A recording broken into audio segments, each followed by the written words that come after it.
Hi, my name is Taylor Gallick, and today I have the absolute honor of introducing Celia Stem.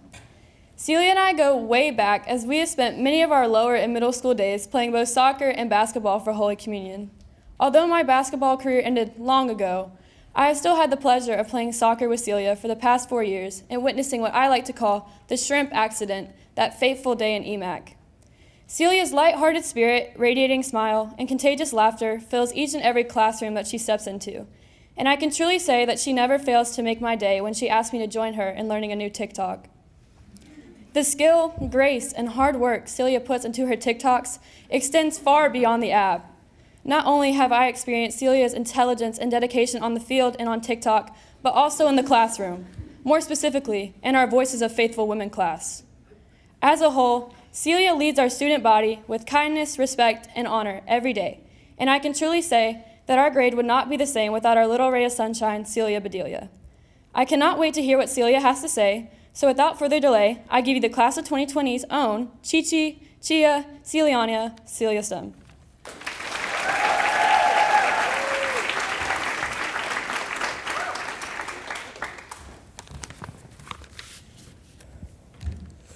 A deafening screech erupted from the upstairs of the house, followed by a passionate, "No, David," and a fit of giggles. This was Jemiah's nighttime routine for the 9 months she stayed with my family. No, David was my favorite childhood book, and now it was Jemiah's. But while our favorite bedtime stories are the same, our lives are quite different. I met Jemiah on November 5th, 2017. I got into the passenger seat of my mom's car after basketball practice to find Jemiah sitting silent in the back seat. It was the first day of Jemiah's stay with a foster family. Jemiah was paired with us through Safe Families, an organization that temporarily hosts families in crisis. Jemiah's mom was unable to support her kids, so she was in school to earn her nursing degree. However, she needed the help of Safe Families to make sure her 5 kids were healthy and safe during that process. The partnership was an adjustment for everyone. During the first week of Jemiah's stay with my family, she spoke very little.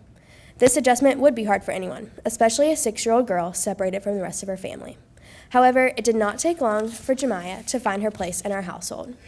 Soon, instead of my waking her up, she was sliding into bed with me to wake me up in the mornings. Instead of waiting for me to hug her, she gave me hugs herself.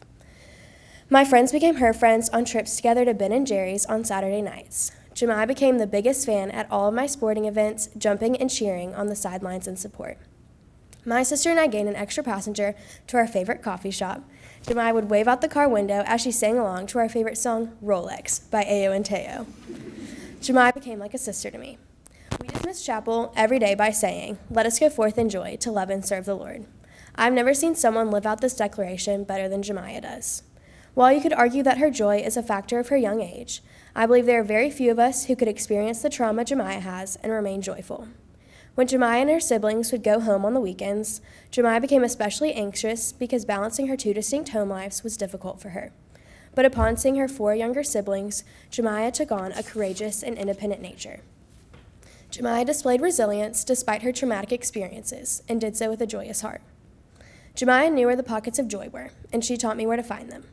The pockets of joy are the moments that seem to be insignificant. It's those everyday occurrences that you can turn into your pockets of joy. For me, it's the moment spent singing with Caroline in the car on the way to school, dancing in the kitchen with my family after dinner, taking self-timer pictures with friends in the den, and laughing until I cry with some of my best friends. For me, it's the interactions I have with the people I love the most. Some days are hard, but speaking from experience, I can tell you that if you actively seek those pockets of joy, you will find them. So I encourage you all to look for the pockets of joy in your day-to-day life. To my class of 2020, each of you is one of my little pockets of joy. I love you all, and I'm amazed at how all of you have loved me so well these past 15 years. In May, I will have to say one of the hardest goodbyes I've ever had to say, and it will be to all of you. You've provided me with an unsurpassable amount of joy that I hope you all continue to spread as you enter the next chapter of your life. And don't forget to look for those little pockets of joy, because I assure you that they are there if you look hard enough. Thank you.